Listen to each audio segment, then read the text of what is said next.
This is Colin McGuigan for IFLTV. Delighted to be joined by Frank Smith here in the desert in Arizona. Frank, we're here for a massive show, and I think it's gone under the radar how big this show actually is. Navarrete Nunes. First of all, as always, bit of drama on fight week. Navarrete comes in late. Just talk to me about the situation there. Nightmare. His visa, his passport got lost in the embassy a few days ago. It took him a few days to find it. He was in Mexico City. One of those things people don't realise about being a promoter. Then we had to get a private jet that flew in. Is that a cost up implication to use? Yeah. It's not cheap. They're not cheap, these jets. But it's part of the game we're in, isn't it? You know, he arrived, and that was the key, and we got a big fight. Going to have close to 12,000 people in the Desert Diamond Arena on Saturday night. It's a big night. It's a big night of boxing. Navarrete's promotionally with Top Rank, I believe.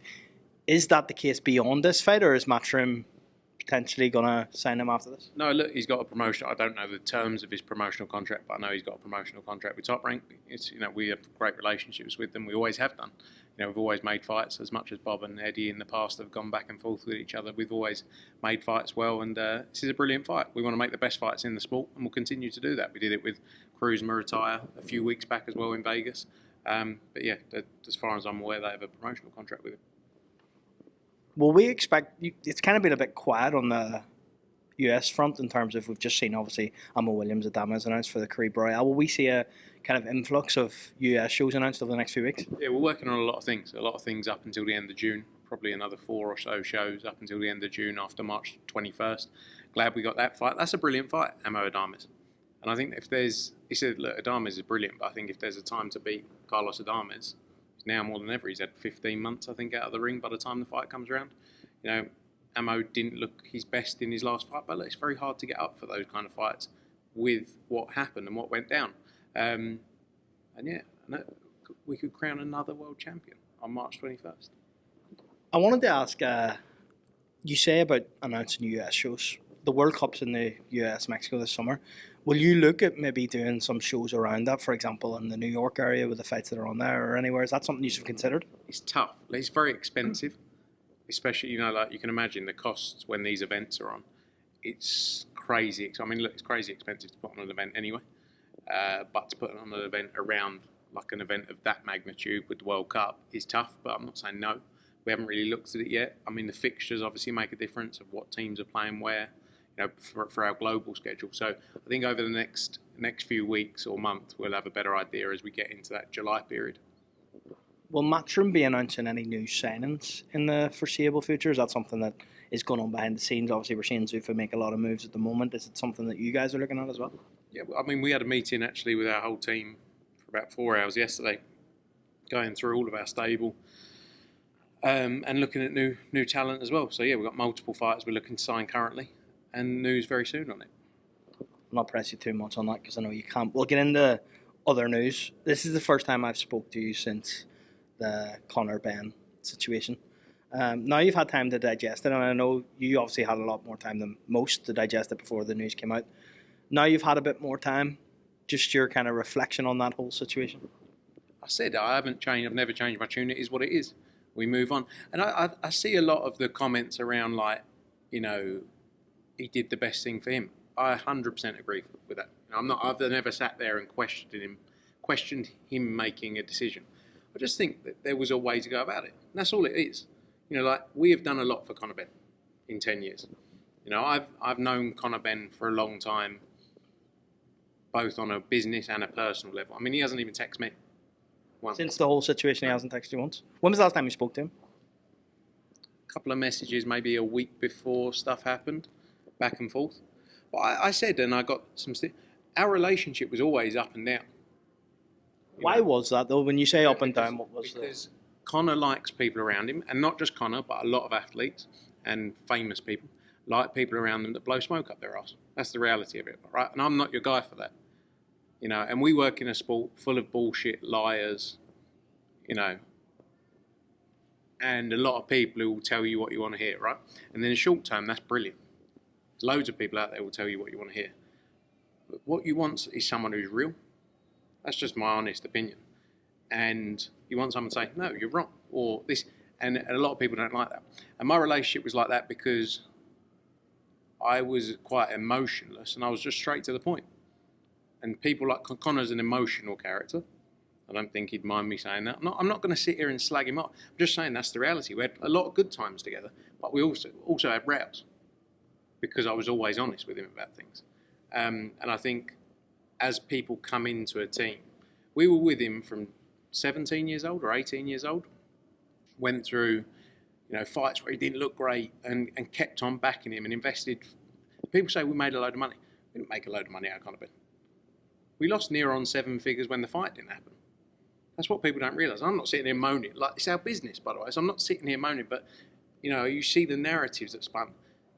We invested a lot of money.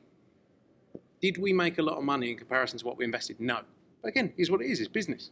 That sometimes happens. And again, I'm not moaning about or going to sit here and cry about what happened. It happened. But in my opinion, there is a way to do it. And if he would have said, "Hi, can I come and see you?" to Eddie, not even me. I haven't got an ego there. But can I come and see you? I want to discuss something with you. No problem. Or can I have a phone? But he didn't do that. And that's all it is. The argument is not about, because fighters do this all the time. From this promoter to that promoter to this promoter to that promoter. And I'd say for 95% of our stable, we couldn't really have, do you know what I mean? It would be commercial and you go, oh, that's what it is, isn't it? Did you foresee this scenario with Conor Benn? Yeah, I never wrote it off, especially with the people around him. He's got a new manager in Keith Connolly who doesn't care about relationships, doesn't have any understanding. It's all. A lot of people are driven by short-term gain. But we're in a business where you need 100% backing, right? It's a crazy business. And what someone's doing today, they might not be there tomorrow. We've been in this business, much longer than I've been alive, but for 44 years. So you need people who have got that staying power. How many people have we seen? And I'm not saying Zuffa are going to come in and out of boxing, by the way, but they don't care about the fighters. And people may say, we actually care about, we have a relationship with the fighters. Whether people believe it or not, we do care. We're a business, yes. We have to make money, of course. When you say the people around Conor Benn, you reference Keith Connolly, he does have quite a small knit team around him. Did you ever have a conversation with him in the lead up to this to say that you were worried about the people around him, or that as a business that you kind of, because you're basically alluding to the fact that you kind of seen something of this nature coming along, maybe? Yeah, I said that about when Keith joined the team. We've been around him for 10 years. We've been through the high. It's very difficult to come into something, right, without and have a 360 view of what's happened and what's gone on up until that day. It's impossible. I can come into a relationship, and walk in and go, oh yeah, forget everything else because I've just walked in, and that's kind of what happened. But it is what it is. I'm not going to sit here and moan about it. Conor cares about money more than anything, which is fine, but everyone's different, and the route you take, that's really where the question marks come. How do you approach it, and how do you deal with it? That's all it is. So it's not, oh, they're crying. It's not that at all. It's just how you approach it. But it doesn't matter, does it? Because we're done now. And everything changes. And if people say, will you work with him again? Well, if you work with him again, it becomes a different relationship. It becomes pure transactional, right? And the reality is, him with Zuffa is going to be transactional. They don't look at the business, right? They've got antitrust cases coming out their arsehole in the UFC. They paid $375 million in antitrust cases in one thing. It's about a business. It's not about individuals, and I doubt that will ever change. But fair play to them. They're a big business. They're a corporate juggernaut, monster, or however you say that word, because my missus says I say it wrong. Amazing business. So it's not, you have to understand, I'm not slagging it off. I'm just saying it's different. It's completely different. When you speak about Keith Connolly there, does that affect you moving forward as a business with Keith because of, I don't want to say he's kind of went against your trust, but in a way he's affected your business model now. Does that affect how you work with him going forward? You just won't do it. You'll do things that only make sense for you. So if there's a fight to be made and he represents fighter, you'll do a deal based on what makes sense for you. You won't sign young prospects he's got that you're doing him a favour with, which we've done in the past. You know, you have relate like a lot of people. Like you sometimes sign fighters because like, oh, you know, like we get on with him. He's a good, you know, this, that. And it's not buying anything off them, but it's just it's relationship, isn't it? If someone you work with a lot and you go, actually, they're a good person. I like the way they operate. I like the way. It doesn't mean they're doing you favors, but it's like you'll go your extra mile. I'm one of those people, right, where you get more out of me if you're polite in the way you approach it, right? But, you know, boxing is in a business full of egos, loud noise, and fuck it, I'm going to... That doesn't work for me. Do you know what I mean? It's like, mate, shut up. But, like, if you're polite in the way you approach it... So Keith is what Keith is. Keith is never going to change. You know, like... And I'm not sitting here saying we will never do fights with him again. We will do things that make sense for us. Or for the fighters, you know, if X fight that we represent, that's a good fight for him and he's represented by Keith. Cool. But it'll be a deal that works for us. You know, and it is what it is. I'm quite emotionless with it. I'm not going to, Keith's not on my Christmas card list. You know, like, I'm not going to invite him round for Thanksgiving dinner. But, like, who cares? Right. You're the best person to ask this. I understand. Yeah. I understand that there's going to be questions here that I ask that you might say, can't answer. First of all, is there a legal situation that Eddie kind of alluded to on a Boxing King media interview? I've seen an article about it. Is there a legal situation ongoing? Can't answer it. Okay. Understood. You did just caveat the question with the fact you might say you can't answer it. Yeah. I mean, like, all of these things, I think there's a lot of interesting things that went on, you know, that I can't answer it. Fair enough. Can you clarify the situation around Dana White's comments that there was matching rights to the deal with Conor Benn? Again, it's one of those where people perceive and take different views as to how this is all played out and can't answer it. Again, fair enough. Understand there's a legal scenario there. Dana White's comments on Eddie being a pussy. You've worked with Eddie from you were making his tea. Is Eddie a pussy? I mean, he beat me up in the ring once. You know, but Dana actually, like, he's a brilliant promoter and obviously a brilliant businessman, but like, he comes across as a bit of a bully boy in his tactics, and that maybe is what it is. And you know, like, when you see his handling of UFC situations and fighters, like, that's what he is as a character. So his thing about beating up babies, very weird analogy, because, you know, not sure many people have done that. But kind of is what it is, isn't it? You know, like, is Eddie a pussy? No. Is there a rocket up Matchroom's arse now to kind of not change the narrative, but almost like we've had it kind of nice over the past few years, all, you know, good, apart from kind of a bit of back and forth with Ben Shalom that we'll get to. But with Frank Warren and stuff, things have went well. But now there is a new player and you kind of need to up your game now. Makes it fun. You know, like, makes it fun. I think rocket up your arse would be really uncomfortable. But it does make it fun. Like, we've been doing it for a long time, and I think we're you know, without being biased, even though I'm biased, we're the best at what we do in boxing, right? I don't think anyone comes close to us. And that's just my opinion. You know, many people won't agree. Cool. But now you got someone new, these huge operators. Again, I go back to, like, powerful people, powerful business. And yeah, it makes it a lot of fun. I enjoy it. Like, that's what I'm here for. So it's going to be a good ride. Bivol and Bam Rodriguez. There was a lot of talk around, that would be some fight, by the way. Bam Rodriguez, there was a lot of talk about matching rights. And then it kind of came out that Robert Garcia was wrong in his thinking and you had actually activated the matching rights. And it's kind of went quiet since. Is Bam signed the Matchroom? Yeah, it'll be news very soon. We're working through everything now. Robert's actually here this weekend with Cardenas as well. And excited about where that goes. In terms of Bivol, Bivol, is he signed with Matchroom? Bivol is one of those people who, myself and Vadim, right? This is an example of a relationship where Vadim, we're aligned completely. I speak to him daily about what we're doing, and about what the opportunities are. Like he had the Riyadh season fights. He's been very successful, but Vadim is the one person who, I trust implicitly. There's other people as well, but Vadim would never do anything. He's an example. If he rang me and said, "Look, X, Y, Z," we'd work through it together. So Bivol's my one true star.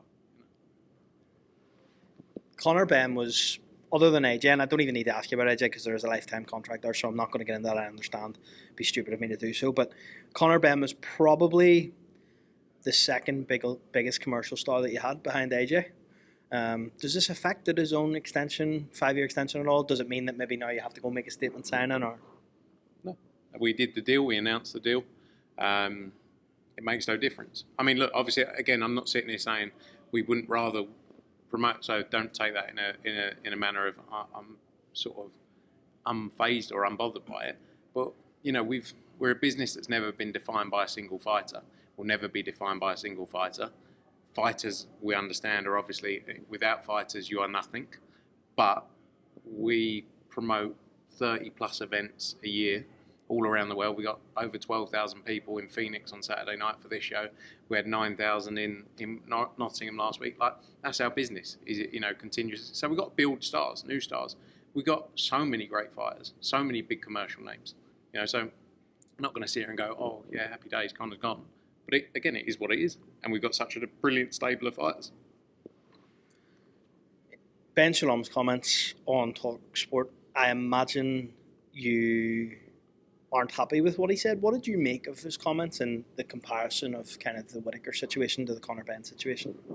Yeah, I think firstly, just on the, what frustrates me, and this isn't just what Ben's saying, but about loyalty with Junior, right? Chris Eubank Jr., who, yes, I've been with his sister for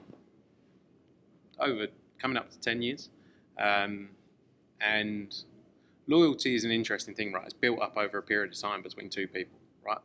Where, again, maybe it's not because we've seen it but on my side, loyalty, I'd do anything for people who have done right by me. No one knows my relationship with Chris Eubank Jr., right? Apart from me, my missus and Chris and other members of family. In 10 years, Chris has never tried to have a conversation with me about anything. Never said to me, how are you? How's your brother? How's your sister? Infrequently, I've spent Christmases with him. But as you can imagine, chat with Chris is quite tough. He's the character he is. So I don't have an unwavering loyalty to Chris Eubank Jr. because I have no relationship with Chris Eubank Jr. I have an unwavering loyalty to my missus. I would do anything for her. And I'd never do anything against my missus, right? But I have a job as well, where I built a loyalty with Conor Benn. And when it came to the situation with Conor and Chris, at the time I stepped away as much as I could, right? Because I couldn't win, right? With everything that happened, I couldn't win. How could I win? What could I do that was the right thing? So I was like, I'll take myself out of this piece of it. When it came to the fight itself, the first time it was supposed to happen, I was in Chris's room the day before, 2 days before the fight, because he said, I'll do it, but I want X amount of money. So the easiest person to be in there between everyone was me, because I have a relationship for a certain reason. I wasn't in there pushing the fight. I was saying, how much, this is, if you want to do this, Chris was asking for an amount of money. It wasn't like, you're going to force you to fight against this. Chris wanted to fight him, right? So my situation at that point was, I was like a middleman. I was delighted in my own honest opinion when the fight didn't happen. Because I couldn't win. Does that make sense? Like, I'm in a terrible position. As time went on, I'm delighted I pushed for the fight to be made because it was the best opportunity for both of those guys. Chris made a life-changing amount of money, 4 times more money than he's ever made in a fight in his career. And I don't think anyone pushed harder for that fight outside of the two fighters than me in that period. If you ask everyone, like when I was negotiating with Calisao, I pushed, and I think it was the right thing to do, right? But I don't have a relationship with Chris like that, where it's like a loyalty, where it's like I owe him something, if that makes sense. Just like he owes me nothing. He wouldn't do anything for me out of his way, which is fine. I don't expect him to. So like it cuts both ways, right? So that's the first thing in terms of, because a lot of people have a view of me that I'm a snake or scumbag for the situation. I would sit there and answer any question. I'd sit with Ben Shalom, answer every question he had, because I don't lie about anything. I do not lie about a thing, because I don't have to. And it's quite a nice place to be. And people have their views still. Oh, you should have backed Chris. You know, I don't have a relationship with him. I work for Matchroom. We promote Conor Benn for 10 years. That's my job. You know? And if I ever felt like I was doing the wrong thing, I'd leave the job. I don't care. Like, I'm not driven by money as much as people may think. You know, like, money is not the be all and end all. Being happy within yourself, knowing you did the right thing. And I will always sit there and tell you my side, and we don't have to agree. But that's first and foremost, that point. Secondly, the piece around Ben Whittaker is very different, right? I can have my view that Boxer didn't do a great job with Ben Whittaker. Right, that's my opinion, that's my view. So for him to leave, is it shocking? No. To go to the next level. Conor Benn and us, it's completely different. Just like us and other fighters, maybe. You know, I'm not comparing. Every situation has its own merits. To, you know, so you can't just say, oh, he did that because they were the biggest earner. Like I said earlier, we didn't make fortunes out of Conor Benn. He's a big commercial star. We would have made good money. This was the point. We built him up to this point. So, you know, and you have closer relationships with certain fighters. There's other fighters that I am closer to than I was with Conor Benn, for example, who aren't as big a commitment. Does that make sense? So, the Ben Whittaker thing was very different, in my opinion. I don't think they did a great job for it. He called you a hypocrite because of it. Because of what? Because basically, you know, the show me the money stuff, the way that you went about the Ben Whittaker channel. I haven't. Where have I questioned what Conor Benn has done in terms of? All I've said is I don't think he did it in the right manner. That's all. I haven't said, well, fighters shouldn't do the best things for themselves. But I think there should be a cordial, like, you know, it's after everything that we've been through. So how am I a hypocrite? Like, what have I'm not sitting there going, I can't believe he fucked us over. Like, no, I haven't said that once. I've just said, I don't think he dealt with it the right way. Again, an opinion. So, and like I say, it's a very different situation. Conor Benn and Matchroom to Ben Whittaker and Boxer. Completely different.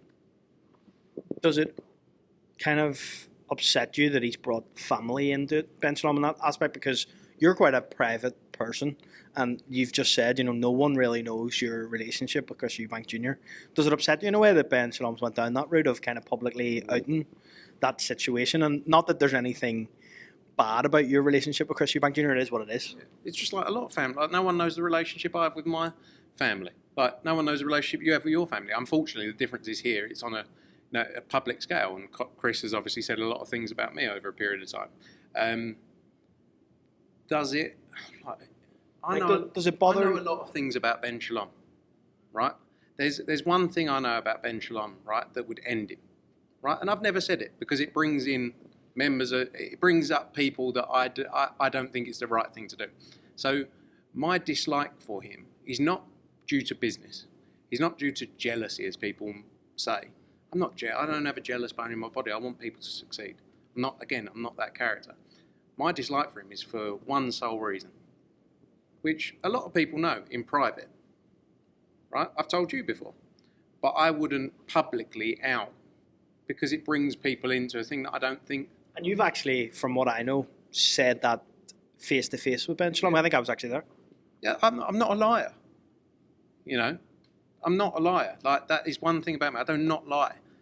And it's not again, people may think when I talk about him, it's like, it's because I know things, and that would end his career. Right? But again, I'm not going to say it, I'm not going to say it, because it's not me. And I wouldn't bring it, unless people involved said, yeah, someone will say it eventually. There's a lot of people who know about it. You know, so he can say what he wants about me, but don't worry, because I will always know. I'm a happy individual. I don't really care what people think, like people perceive because Ben Shalom said X, Y, Z. Ben Shalom's irrelevant. He's got one show left on the BBC. He talks about me being a runner. I own a percentage of a company that's worth over £1 billion. I'd much rather be in my position in his shoes. Some 2-bit boxing promoter, football agent. Do me a favour. But Eddie would always say, I'm not going to bring him up. I'm not going to talk about him. I'm at that point now, right? I'm not an egotistical individual to say I'm so important, right? Like, I'm not going around saying I'm this, I'm that, and this. Like, call me a runner. Sweet. I do not care. Call me whatever you want. I've been called a T-boy for years. Doesn't bother me. Like, it doesn't faze me, and best of luck to you. Well, Frank, before I let you go, it'd be wrong of me to speak about everything boxing and not speak about this. Katie Taylor's come out and said that she has one fight left, that she is going to retire. She wants it to be Croke Park. How likely is it that we will see Katie Taylor fight in Croke Park? And is there a possibility that it's going to be Chantel Cameron? No, I don't think so. I would love to make Croke Park work. As I've said so many times, that's my world. Like, I love events, I love spectacles, and that would be a spectacle. We've been very open in the past about how difficult it is. And that's not just Croke Park. In general, putting boxing on in stadiums, one night only, is very difficult. It's very expensive, very costly. So we shall see. We shall see. We're in talks at the minute with Brian Peters, Muttley, Thomas, and Katie's team around the plan. So hopefully news very soon. But will it be a summer fight or a September maybe? I think summer. It all depends on availability as well. Dublin is a very busy place, obviously, and also one of the most expensive places in the world for some reason. It's a beautiful place. But yeah, let's see where it lands. Well, Frank Smith, appreciate your time this morning. Look forward to catching up again, and look forward to the event this weekend. Thank you.